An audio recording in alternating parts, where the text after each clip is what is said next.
Good afternoon, Devo. I spent my morning do a creative project, or a little bit of a creative one, to go with my observe sphere. Today is day 4. 1, 2, 3, 4. Observe. This is where I gather information about everything that I've been working on for this Earth cycle, but also really for the lunar cycle, this 4th week. And so what I've come to is based on the conversation we've kind of been having about feeling procrastinating sometimes with different art projects, that we have so many projects going on, we kind of go between different ones, not ever really seemingly completing one, between household chores, self-care, art, all of the different things. It seems like there's a lot of pots in the fire or irons in the fire type of idea.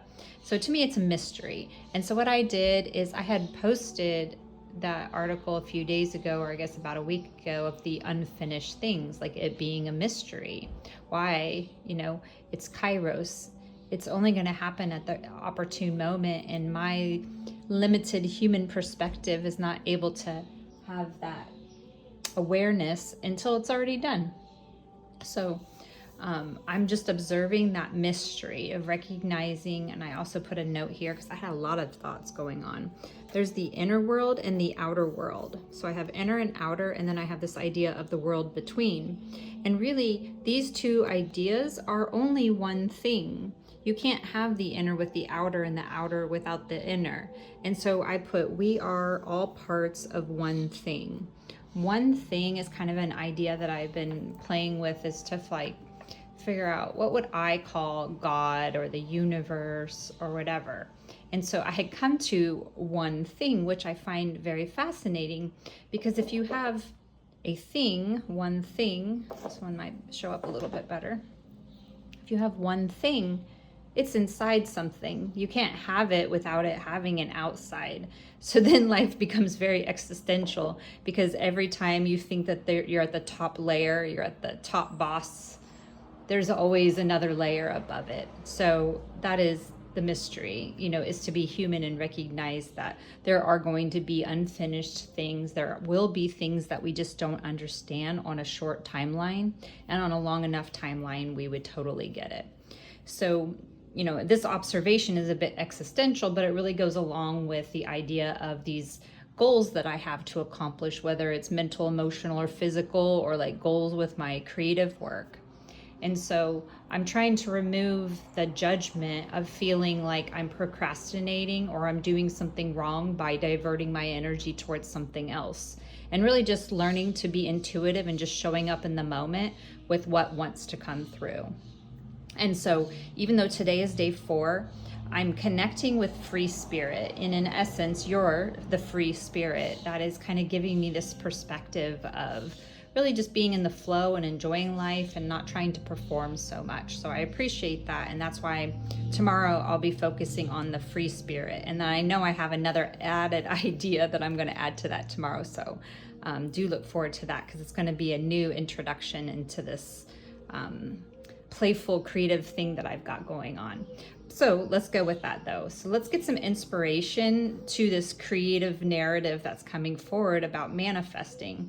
I want to talk about manifesting a little bit more. But first, let's get the card. I'm going to do the dreaming way. So in the idea of manifesting, my thoughts about manifestation, the manifesting process, is that we're all doing it all the time. It can't be not happening. To live, to be in the world, is to manifest. More than likely, or I should say for myself, I was manifesting from my subconscious, unconscious. Not like I don't still do that, right? Let's be real. But whatever I was, thoughts and feelings and actions, I was manifesting those things, even though they were seemingly unwanted by me. And I didn't know why I kept running into the same patterns. It's because I had the same behaviors. So once I recognized that, oh, I'm always manifesting, I might as well do it with a little bit more intention to create some precision, so that I'm actually enjoying what's in front of me instead of being, suffering from it. So in this idea of manifesting, obviously I'm going to work towards manifesting the more favorable outcome, but I can't be attached to that, because in the process of seeking only favorable, it's a negative outcome. Negative outcomes often lead to positive ones. So I really have to be unbothered and not attached to whether something is favorable or unfavorable. So in my manifestation practice, I move towards what's favorable, this vision that is feeling like I'm inspired or I'm called to do. But if something else shows up, I don't lose my shit over it. I just work with it, right? That's the next raw material that I have to manifest with. So the idea is just, I suppose, like anything, practice makes perfect. Ryan will say practice makes permanent. So I'm just looking to make more permanent behaviors that are more favorable to my future self. With the allowance that there will be some mystery, there will be unfinished things in life. So I'm just playing with some creative thoughts as to how can I better observe what to do with these unfinished things. The Tower, reversed. I don't think these cards actually go with a reversed meaning, but we kind of, if you've done tarot, you know that you're kind of familiar with the Tower. So something needs to fall. Something might be built to the wrong specs and it's going to need to come down. It was reversed. Maybe it's already fallen for me. And now I'm really just building that mystery back up. Like I'm creating a new mystery.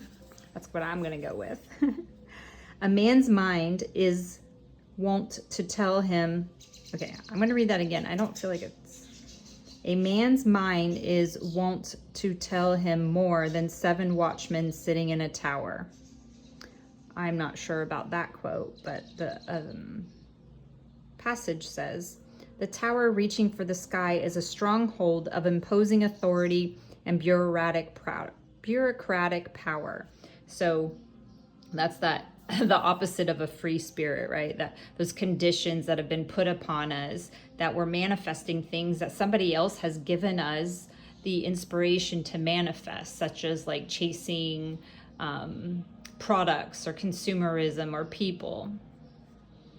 This card may represent a person or a group with high standards and lofty aspirations. I'd like to think that I have lofty aspirations. It might denote a social climber, a person reaching for higher status, or a leader who has reached the top of a hierarchy. This card suggests that blindly climbing the steps upward can lead to dead ends. And so perhaps that's kind of the mystery or the magic of unfinished things, is that something in you recognizes that, oh, that's a dead end, or at least it's a dead end right now because there's more information that needs to be taken in. Also, once the summit is reached, it may be lonely at the top.